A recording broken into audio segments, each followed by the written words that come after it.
कारण अध्यक्ष महोदय, खरं तर जसं मगाशी माझे सहकारी अरविंदजी सावंत यांनी म्हटलं त्या पद्धतीने संपूर्ण विरोधी पक्षाचं हेच मत होतं की नारी शक्ती वंदन विधेयक हे 2024लाच लागू करा, द्या आमच्या बहिणींना हक्काचा अधिकार, द्या आमच्या बहिणींना या पार्लमेंटमध्ये आणि विधानसभेमध्ये प्रतिनिधित्व. आणि हे फार सोपं होतं करणं. आणि हे आवर्जून सांगतो कारण उद्या हे सांगितलं जाईल की विरोध केला, पण विरोध या गोष्टीला नाही, अंमलबजावणीच्या पद्धतीला मात्र नेमका विरोध. कारण अध्यक्ष महोदय, नारी शक्ती वंदन विधेयक जे आपण 2023 मध्ये पारित केलं त्याच वेळी त्यामध्ये फक्त सेन्सस, पॉप्युलेशन सेन्ससचा जर एक मुद्दा बाजूला गेला असता, डिलिमिटेशनचा मुद्दा बाजूला गेला असता, तर 2024 मध्येच हे विधेयक लागू करता आलं असतं आणि आता ही चर्चा करण्याची आवश्यकता भासली नसती. उलट 33% महिला भगिनी या संसदेचा भाग असल्या असत्या. परंतु आता मात्र जे विधेयक आणलंय ते महिला विधेयकाच्या आडून एक वेगळा कावा तर खेळला जात नाही ना, हा प्रश्न उपस्थित होतो. कारण एकीकडे डिलिमिटेशन नंतर 815 सदस्य होणारे हे सदस्य होत असताना उत्तरेकडच्या राज्यांना 40% प्रतिनिधित्व आणि दक्षिणेकडच्या राज्यांना जेमतेम 20% प्रतिनिधित्व मिळालं. तर एक व्यक्ती, एक मत, एक मूल्य हे जे तत्व आहे, या तत्वाला हरताळ फासली जाणार नाही.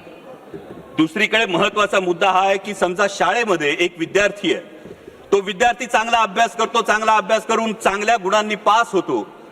दुसरा विद्यार्थी म्हणावा तसा अभ्यास करत नाही, त्याला गुण मिळत नाही. आपण बक्षीस कुणाला देणार? चांगल्या गुणांनी पास झालेल्या की अभ्यास न करणाऱ्या विद्यार्थ्याला? दुर्दैवानं ज्या राष्ट्रीय कार्यक्रम ज्या राज्यांनी अत्यंत प्रभावीपणे राबवले, लोकसंख्या नियंत्रणात आणली, त्या राज्यांना मात्र डिलिमिटेशन मध्ये शिक्षा मिळेल का आणि ज्यांनी राबवली नाही त्यांना मात्र याच्यामध्ये सवलत मिळेल का, असा प्रश्न निर्माण होतो. दुसरा महत्वाचा मुद्दा येतो तो प्रादेशिक असमतोलाचा. दोन महत्वाचे मुद्दे आहेत सर. प्रादेशिक असमतोलाचा मुद्दा आज आपण बघतो संपूर्ण देशामध्ये शहरी भागामध्ये लोकसंख्या फार मोठ्या प्रमाणावर वाढली आहे आणि डिलिमिटेशनचा निकष हा फक्त लोकसंख्या असेल तर शहरी भागातलं प्रतिनिधित्व फार मोठ्या प्रमाणावर वाढेल आणि त्याच वेळी ग्रामीण भागाचे मुद्दे, ग्रामीण भागाचे प्रश्न मांडण्यासाठी, माझ्या शेतकऱ्यांचे, माझ्या कष्टकऱ्यांचे प्रश्न मांडण्यासाठी पुरेसं प्रतिनिधित्व मिळेल का, हा पुढचा फार महत्वाचा मुद्दा येतो. त्यानंतर जेव्हा 815 सदस्य होतील अध्यक्ष महोदय, तेव्हा या 815 सदस्यांना आज या सभागृहामध्ये अनेक सदस्य असे की ज्यांना हा प्रश्न आहे की माझा प्रश्न काळात कधी लागणार.